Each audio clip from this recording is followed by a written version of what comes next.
आपको मिट्टी के आधार पे अपने सिंचाई का चुनाव करना होगा। 20 किलो तो लेना है डीएपी, उसमें मिलाइए आप 20 किलो यूरिया और 10 किलो पोटास।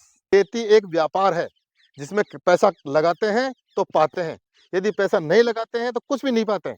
किसान साथियों, आज अपन बात करेंगे गेहूं की फसल में दूसरी सिंचाई कब करें, साथ ही अपन इस समय कौन कौन सी खाद डालें जिससे कि पोषक तत्वों की पूर्ति हो और अपनी जो फसल है उसमें अच्छे कल्ले निकले और कल्लों से अच्छी पैदावार अपन को देखने को मिले। साथ ही सर जी, कई किसान भाइयों के इस समय अपन देखते हैं कि गेहूं में पीलापन की समस्या आ रही है, वो पीलापन अपन कैसे दूर कर सकते हैं, इसके बारे में भी जानकारी देंगे और कल्ले कैसे बढ़ा सकते हैं वो भी जानकारी इस वीडियो में मिलने वाली है। और हमारे बीच में मौजूद है एग्रीकल्चर एक्सपर्ट जो तमाम जानकारी देंगे। सर जी नमस्कार। नमस्कार, राम राम किसान भाइयों। मैं बनवारी जी नाडला, मैं नाडला बाबा कृषि फार्म से बिलोंग करता हूँ। सर जी, किसान भाई पहला पानी लगा चुके हैं, इसके बाद में अपन जो इस समय आ रहा है, कई किसान भाई 1-2 दिन में लगाएंगे और कई किसान भाइयों के चल रहा है, दूसरी सिंचाई हो रही है, दूसरा पानी लग रहा है, लेकिन इस समय किसान भाई कई गलतियां कर जाते हैं बिल्कुल, जिससे पैदावार पर आगे चल के बहुत ज्यादा फर्क प्रतिकूल प्रभाव पड़ता है। तो इस समय किसान भाई किस बात का ध्यान रखे, दिनों के आधार पर या फसल की अवस्था के आधार पर? पहली चीज तो ये आ जाती है कि समय, भाई किस समय पर पानी लगाए, बिल्कुल बिल्कुल, ये बताइए। देखो किसान भाइयों, हमारे द्वारा जो जानकारी दी जाती है ना, वो बिल्कुल सटीक और प्रैक्टिकल के आधार पर दी जाती है। हमारा एक ही उद्देश्य, उस आधार पे वीडियो बनाते हैं। वो उद्देश्य क्या है? वो उद्देश्य यह है कि हमारे जो किसान भाई है उनका अनावश्यक पैसा खर्च ना हो, अनावश्यक मेहनत ना हो और अनावश्यक उर्वरक नहीं लगे। जो चीज चाहिए वही लगना चाहिए, हमारा मकसद यही है। तो हम इस चीज को ध्यान में रखते हैं। हमारे जो फार्म है ना, उसमें हम एक्सपेरिमेंट करते हैं और उस एक्सपेरिमेंट के आधार पे ही आप तक ज्ञान साझा करते हैं। तो सर ने जो प्रश्न किया अभी कि साहब दिनों के आधार पर दूसरा पानी कब लगाएं, दिनों को देखते हुए दूसरा पानी कब लगाएं, तो मेरा कहना यह है कि किसान भाइयों, दिनों को मत देखो आप, क्योंकि जमीन 3-4 प्रकार की होती है, जमीन के ऊपर डिपेंड करता है। जैसे कई किसान भाई की रेतीली मिट्टी है, अब जैसे जहाँ जोधपुर में, इधर जैसलमेर में, इधर जो किसान भाई देखते हैं हमारा चैनल, वो केवल नमी का ध्यान रखें। आपको मिट्टी के आधार पे अपने सिंचाई का चुनाव करना होगा। यदि रेतीली मिट्टी है तो आपको 10 या 15 दिन के अंदर ही पानी लगाना होगा, और यदि दोमट मिट्टी है तो वो क्या, आप 30 दिन खींच जाओगे। काली मिट्टी है तो उसमें थोड़ा सा और वो गैप खींच जाएगी। तो किसान भाई इस बात का ध्यान रखना। आपने किसान भाइयों को बताया कि समय के आधार पर भाई, जैसे कि रेतीली मिट्टी है तो 10-15 दिन का गैप लगा करके सिंचाई करे, या दोमट मिट्टी है तो वो 20 दिन या 30 दिन के बाद भी लगा सकते हैं, और अपनी पोजीशन के आधार पर सिंचाई किसान भाई करे। दिनों के आधार पर ऐसे बैठे नहीं रहे कि भाई मेरे 40 दिन होंगे तो मैं दूसरी सिंचाई करूंगा, और क्या पता चले अपनी फसल सूख रही है और नमी जा रही है, तो फसल पोषक तत्व ग्रहण भी नहीं कर पाएगी, वो टाइम ही गिनता रह जाए और उसकी फसल खराब हो जाए। वो क्यों कई यूट्यूब वाले बना देते हैं कि आप 25 दिन पहले या 30 दिन पहले से आप सरसों में पानी लगा दोगे या गेहूं में लगा दोगे। देखो किसान भाइयों, बात यह है कि यदि आप रेतीली मिट्टी में यदि कर रहे हो ना, तो आपकी सीड्स जड़ नहीं चले तो भी आप गेहूं में पानी चला सकते हो, क्योंकि आपकी फसल तो जल जाएगी 20 दिन के अंदर, तो वो सीड्स जड़ चलेगी ही नहीं। तो किसान भाई पोजीशन देख के, बिल्कुल ये सत्य बात है मैं जो बता रहा हूँ।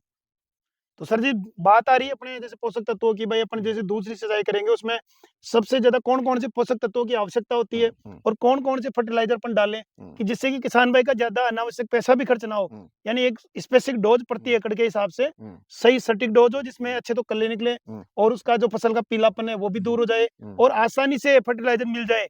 कई बार ये होता है कि जो अपन बताते हैं वो किसानों को मिल नहीं पाता है, बिल्कुल तो बिल्कुल। उसके चक्कर में भी किसान भाई ये घूमता रहता है कि ये साहब मैंने तो वहाँ यूट्यूब पे देखा था और ये वाला फर्टिलाइजर मेरे को मिला नहीं, तो मैं क्या डालूं? तो वो कंडीशन किसान भाइयों के साथ ना आए, ऐसे फर्टिलाइजर आप किसान भाइयों को दूसरी सिंचाई में बताएं सर। बिल्कुल बिल्कुल, देखो किसान भाइयों, सर ने बहुत अच्छा प्रश्न किया है।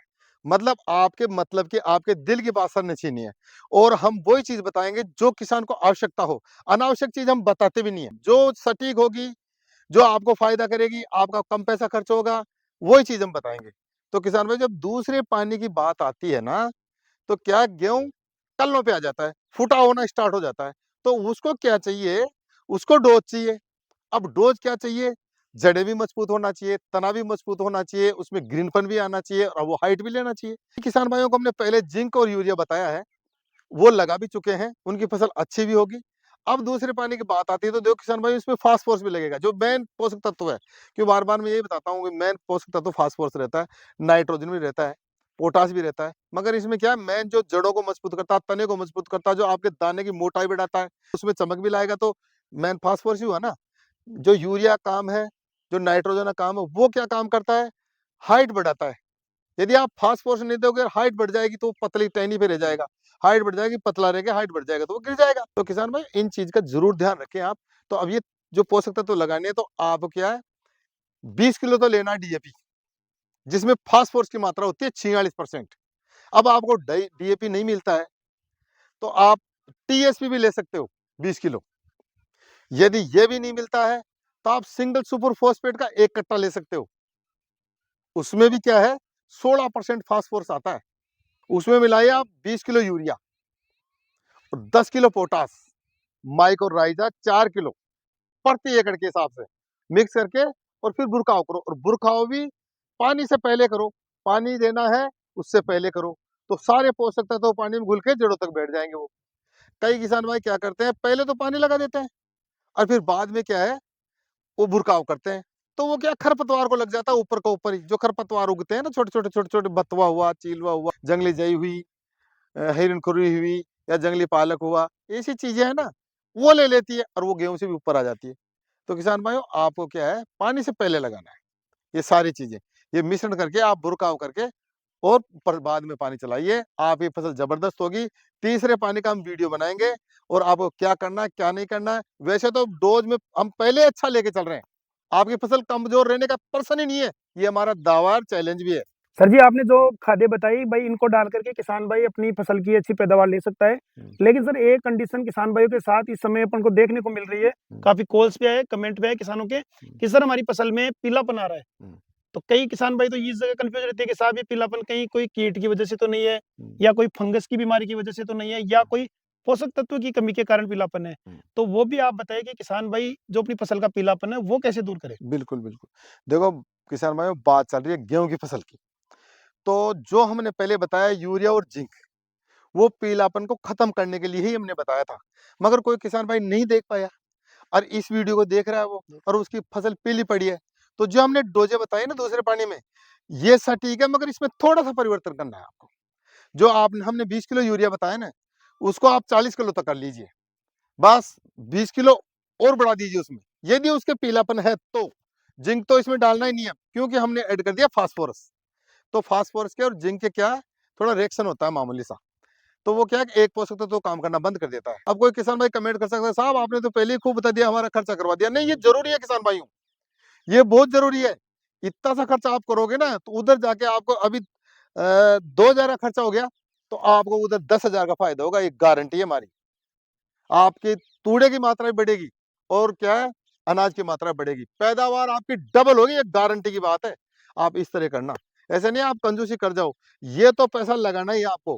खेती एक व्यापार है, जिसमें पैसा लगाते हैं तो पाते हैं, यदि पैसा नहीं लगाते हैं तो कुछ भी नहीं पाते हैं, फिर वो बैठा रहो।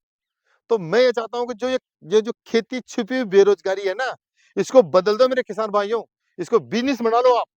और जो ही बिजनेस बना, बल्ले बल्ले हो जाएगी आपकी। किसान भाइयों को आपने अच्छी जानकारी दी, जो खादें वगैरह सारी बताई, पीलापन कैसे दूर करें उसके बारे में बताया। इसके अलावा भी कोई ऐसी विशेष सावधानी जो किसान भाई बरते, अगर वो सावधानी किसान भाई नहीं कर पाता है या ध्यान नहीं रख पाता है, तो आगे चलकर फसल को नुकसान हो जाता है। ऐसी कोई विशेष सावधानी हो तो वो भी आप किसान भाई को बताएं। देखो किसान भाइयों, सर ने बहुत अच्छा प्रश्न किया, फिर दोबारा बहुत अच्छा प्रश्न किया है कि कोई ऐसी सावधानी हो जो किसान भाइयों को बताए और वो सतर्क रहें। तो किसान भाइयों, जो हमने वीडियो में बताया वो बहुत सारी अच्छी बातें बताई है किसान की जानकारी के लिए, और ये वीडियो देखा करो, अपने जीवन में उतारा करो। साथ में क्या है कि हम जो डोजे बता रहे हैं दूसरे पानी की, उसमें क्या है, आपको जिंक नहीं मिलाना है। कई दुकानदार कह देते हैं कि साहब आपके पीलापन तो जिंक भी लगा दो। तो जिंक और यूरिया पहले हमने बताया।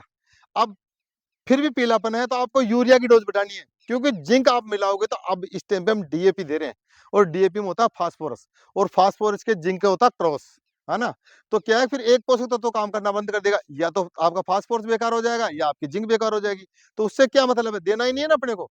तो आप ये जिंक मत मिलाना। कोई कहीं स्प्रे कर दो, नहीं करना है स्प्रे, तो नहीं करना है, क्योंकि किसान भाई बहुत महंगे पड़ जाते हैं उसमें और उनकी बहुत हालत खराब हो जाती है। ट्रैक्टर वालों से करते हैं तो वो भी पैसे ले जाते हैं और बहुत परेशान होते हैं। तो किसान भाई जड़ से चलो। यदि मकान की नींव आप मजबूत रखोगे ना, तो मकान चाहे कितनी भी हाइट पे ले जाओ वो टिका रहेगा आपका। तो हम चलते हैं जड़ से। तो आप जड़ से चलो, स्प्रे नहीं बताएँगे आपको, स्प्रे बताएँगे जिस टाइम पे आवश्यकता होगी, उस टाइम पे आपको स्प्रे भी बताएँगे कि एनपीके के पोषक तत्व जितने भी हैं, वो सब बताएँगे आपके। किसान भाइयों, सर के द्वारा बहुत अच्छी जानकारी आपको दी गई है। इन जानकारियों को फ़ॉलो करके आप अच्छी गेहूँ की खेती कर सकते हो, या इसके अलावा भी अगर आपकी कोई समस्या है, चाहे वो सरसों की खेती हो, चाहे सब्जियों की खेती हो, या अन्य कोई भी एग्रीकल्चर से संबंधित, चाहे माइकोराइज़ा के संबंध में हो, चाहे ट्राइकोडर्मा के संबंध में हो, तमाम जानकारी आपको समय-समय पर इस चैनल के माध्यम से, हम सर के माध्यम से देते रहेंगे। तो मिलते हैं फिर ऐसी एक नई वीडियो के साथ में। जय जवान, जय किसान।